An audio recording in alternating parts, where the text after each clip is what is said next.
Okay, so my neighborhood is Queen Village. It's where I've lived for almost 20 years now, I guess. Um, so neighborhood starts basically from South Street um, on down to Washington Ave here, and pretty much goes over to 8th Street really, and then Front Street. So we'll switch into this view here so we can see the topographic. It's a fairly green neighborhood. There's a lot of trees and parks and things like that. Redfin mentioned the tree-lined streets on their article about why Airbnb people should consider it. Um, I can click in over here and sort of start at this corner of the neighborhood and come on down. Um, so as you can see, it has a lot of historic properties, um, which I think is nice if you're someone from out of town and you want to come check out the area. Um, but with that being said, it is a very residential neighborhood. I mean, these are all pretty much single family homes. Um, and a lot of the people in this neighborhood have lived here for a really long time. Like I said, I've been here for 20 years, and in some aspects, I'm still new to the neighborhood. A lot of people have been here for, 40 years, or, their grandparents have actually lived here.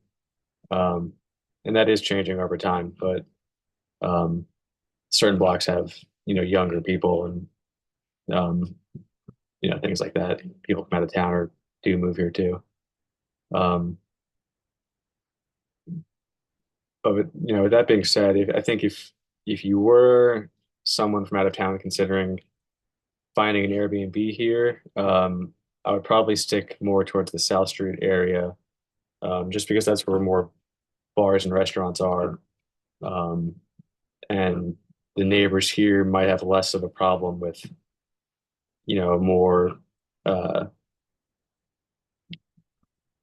out of town people coming and going as they please, because they might just be used to that due to the nature of all the bars and restaurants anyway. Um, there is a lot more to do up here anyway. Whereas if you go down deeper into the neighborhood, um, it just becomes quieter and there's a lot more kids in this area. A lot of people move to this area for the Meredith School District or Meredith School. Um, so, blocks like this where they have a playground, um, around 5 o'clock at night, or 4 o'clock when school's out, it's just hundreds of kids playing around here. So it's not really like it's not like New York City or something where, you kind of just disappear into a crowd of strangers. There, a lot of people in this neighborhood do know each other and see each other every single day.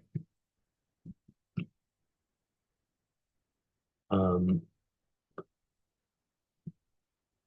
as far as how Airbnb properties might affect gentrification, I mean, this neighborhood's sort of been how it's been for 50 years, if not longer.